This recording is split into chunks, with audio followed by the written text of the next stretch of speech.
Friends, Shri Vinayak convent school Teloda WhatsApp classes में आपका स्वागत करता है। How are you all? I hope you all are well. I am also good. Students, हम लोगों ने हमारे फर्स्ट लेक्चर में किसकी स्टडी की थी? Nutrition in plants. प्लांट्स में न्यूट्रिशन के बारे में हमने स्टडी किया था और लाइफ प्रोसेसेस को हमने डिफ़ाइन किया था। लाइफ प्रोसेसेस क्या होती है बेटा, आपको डिफ़ाइन पता है?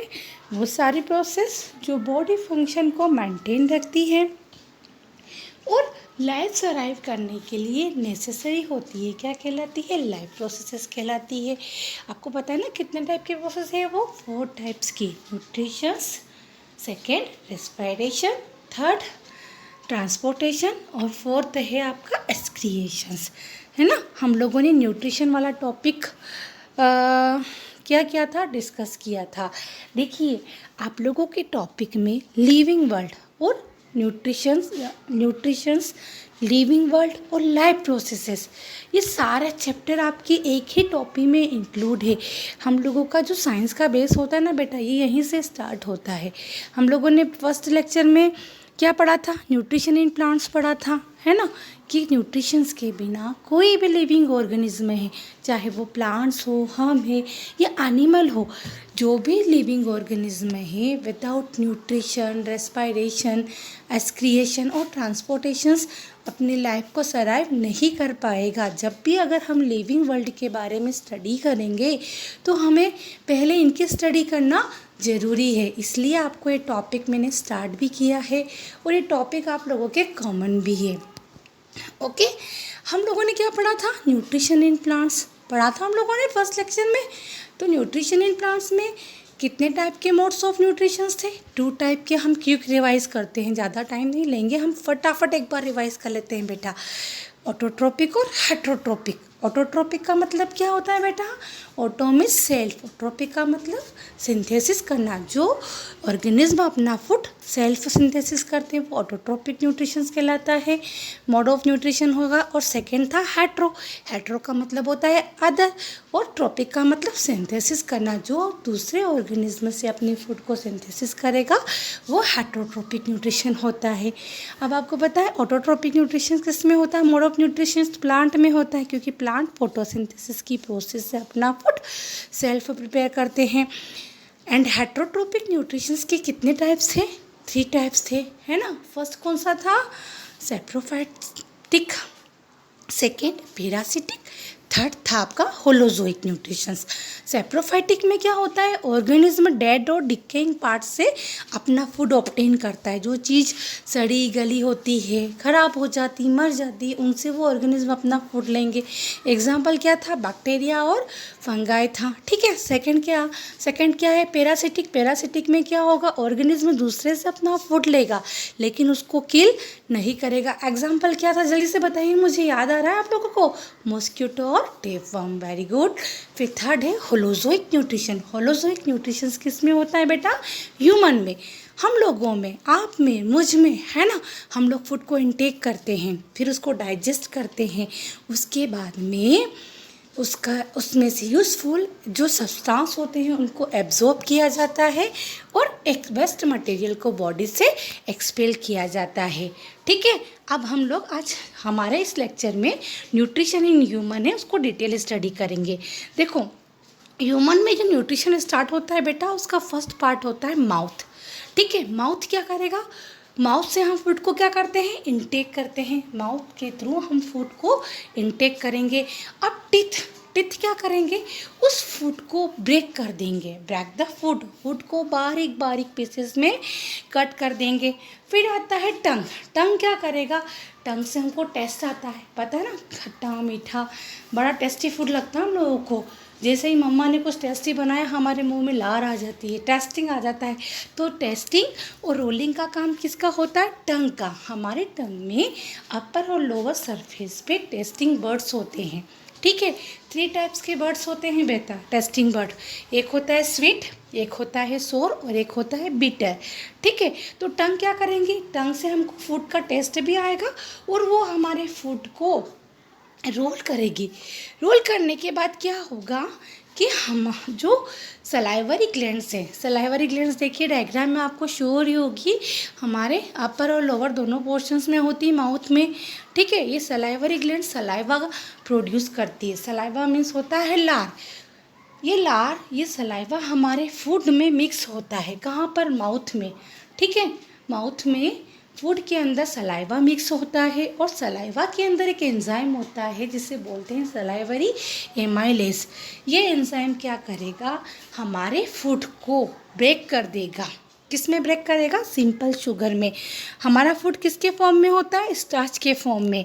और ये सलाइवरी एमाइलेज एंजाइम सलाइवा के थ्रू हमारे फूड में मिलकर हमारे फूड को सिंपल शुगर में कन्वर्ट कर देता है। देखिए आप, स्टार्च कहाँ है? फूड में। फूड कहाँ है? हमारे माउथ में, है ना। टंग उसको टेस्ट कर रहा है, रोल कर रहा है और वो सलाइवा हमारे फूड में मिक्स हो रहा है। तो जब सलाइवा फूड में मिक्स होता है तो स्टार्च प्लस सलाइवरी एमाइलेज ये एंजाइम मिक्स हो जाएगा और वो स्टार्च क्या करेगा? हमारे फूड को किस में कन्वर्ट कर देगा बेटा? शुगर में। ये सारा प्रोसेस कहाँ हुआ है? माउथ में। ठीक है, माउथ ने इनटेक किया, टीथ ने कट किया और टंग ने क्या किया? टेस्ट किया और रोल किया। फिर सलाइवरी ग्लैंड्स क्या कर रही है? एंजाइम को रिलीज करती है। कौन सा एंजाइम है? Salivary amylase. वो क्या करेगा? हमारे फूड को फूड में मिक्स होकर हमारे फूड को जो स्टार्च के फॉर्म में है उसको किस में कन्वर्ट कर देगा? शुगर में।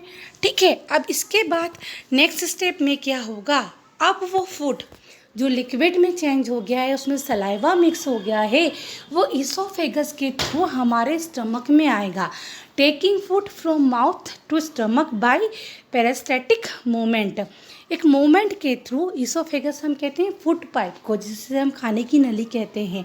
ठीक है, माउथ से वो फूड कहाँ आया? हमारे स्टमक में। किसके थ्रू आया? ईसोफेगस के थ्रू। ईसोफेगस में एक मूवमेंट होता है, पेरिस्टेटिक मूवमेंट होता है। इस मूवमेंट में क्या होता है? ईसोफेगस में एक एबिलिटी होती है कि वो कॉन्ट्रैक्ट और एक्सपांड हो सकता है, सिकुड़ भी सकता है और फैलता है भी। जब वो कॉन्ट्रैक्ट होता है तो फूड माउथ से कहाँ आ जाता है? हमारे स्टमक में आ जाता है। ठीक है, अब क्या होगा? स्टमक क्या होता है? एक लार्ज ऑर्गन होता है।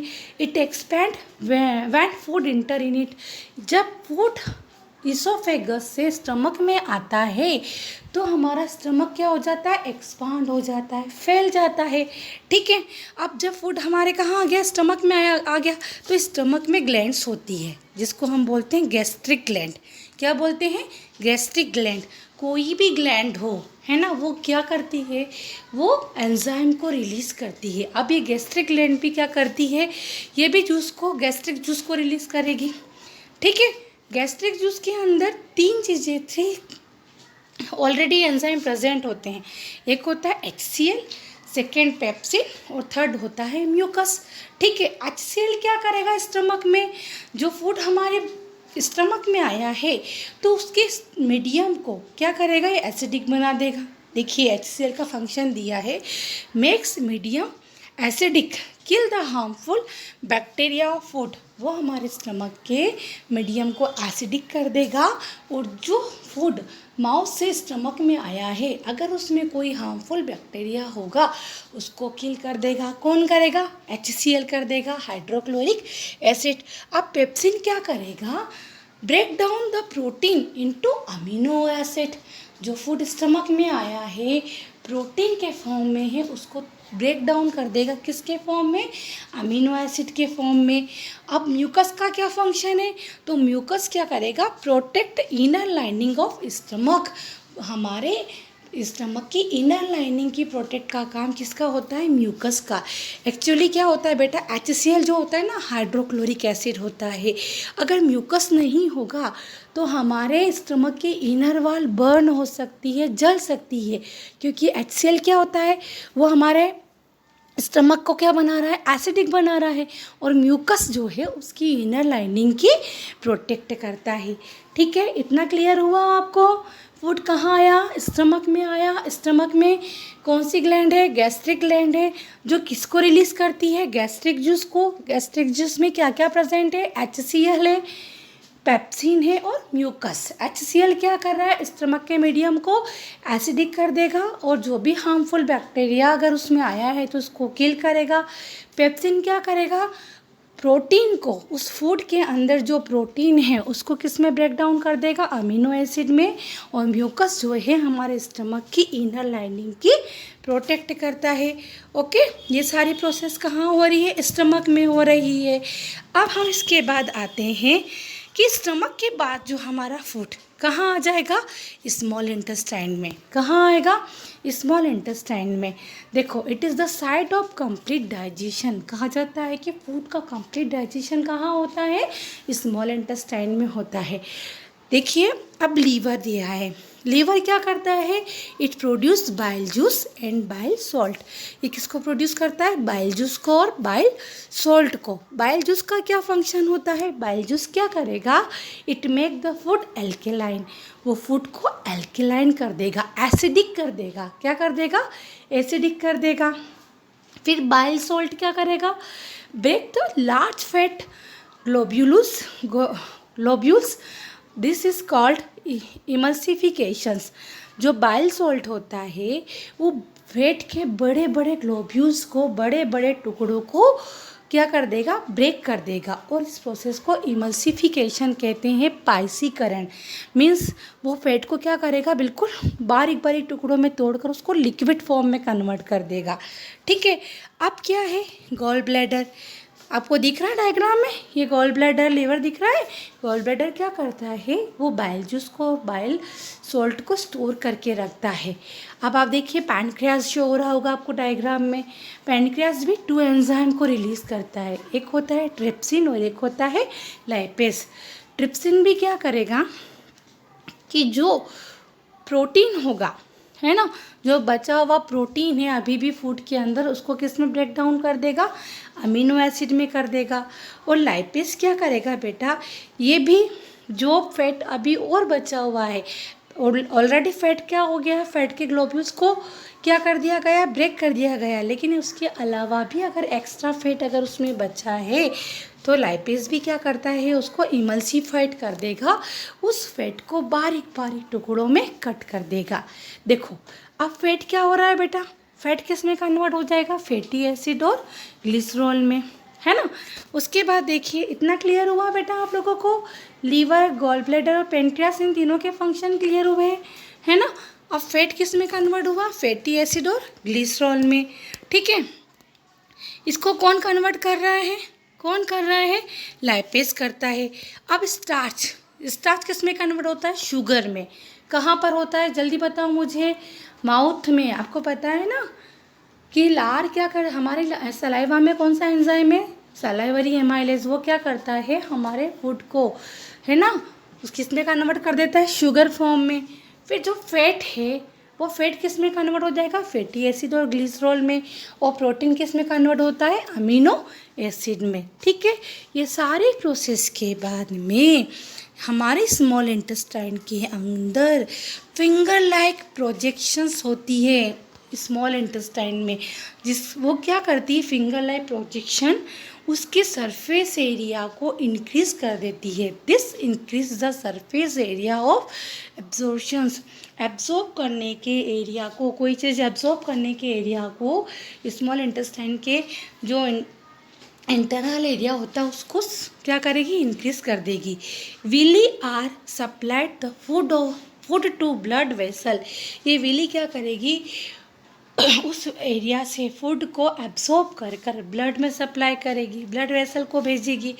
Then the blood vessel take the food to each and every cell of the body. उसके बाद ब्लड वेसल उन सारे यूजफुल सब्सटेंस को लेकर बॉडी के एवरी सेल तक पहुंचाने का काम करती है। ठीक है, यहाँ पर हमारे फूड का कंप्लीटली डाइजेशन हो गया है और जितने भी यूजफुल सब्सटेंस हैं उनको क्या कर लिया गया है, विली के थ्रू एब्जॉर्ब कर लिया गया है। और ये विली, इसको विली भी बोलते हैं और विलाई भी बोलते हैं, दोनों नेम से इसका प्रोनाउंसिएशन होता है। ये विली क्या करेगा, सारे यूजफुल सब्सटेंस को एब्जॉर्ब कर कर ब्लड वेसल्स में मिक्स कर देगा और ब्लड वेसल्स बॉडी के सारे ईच एंड एवरी सेल तक उसको क्या कर देगी, सप्लाई कर देगी। अब लास्ट स्टेप में क्या होगा कि जो भी अनएब्जॉर्ब्ड फूड होता है वो कहाँ भेज दिया जाता है, हमारे लार्ज इंटेस्टाइन को। कहाँ भेज दिया जाता है, लॉन्ग गलत है, इसको लार्ज कर लीजिएगा। लार्ज इंटेस्टाइन में आता है जहाँ पर क्या होगा, उससे वाटर को एब्जॉर्ब कर लिया जाएगा। उस फूड के अंदर जितना भी वाटर है, जो अनएब्जॉर्ब पार्ट है, उस वाटर को एब्जॉर्ब करने के बाद में जो भी रेस्ट मटेरियल होता है उसको एनस के थ्रू बॉडी से आउट कर दिया जाता है। ये सारी प्रोसेस किस में होती है, ह्यूमन बींग्स में होती है। इस तरह से फूड जो है बॉडी में इंटर होता है, डाइजेस्ट होता है, एब्जॉर्ब होता है और एक्स्ट्रा फूड को बॉडी से एक्सपेल कर दिया जाता है। आई होप आपको ये बहुत अच्छे से समझ में आ गया होगा। नेक्स्ट चैप्टर में हम नेक्स्ट लेक्चर में ट्रांसपोर्टेशंस एंड रेस्पायरेशन दोनों पार्ट को हम क्लियर करेंगे। ओके, थैंक यू बेटा। आप लोग इनको नोट करते जाइएगा, ये टॉपिक्स आपके लिए बहुत इम्पोर्टेंट है।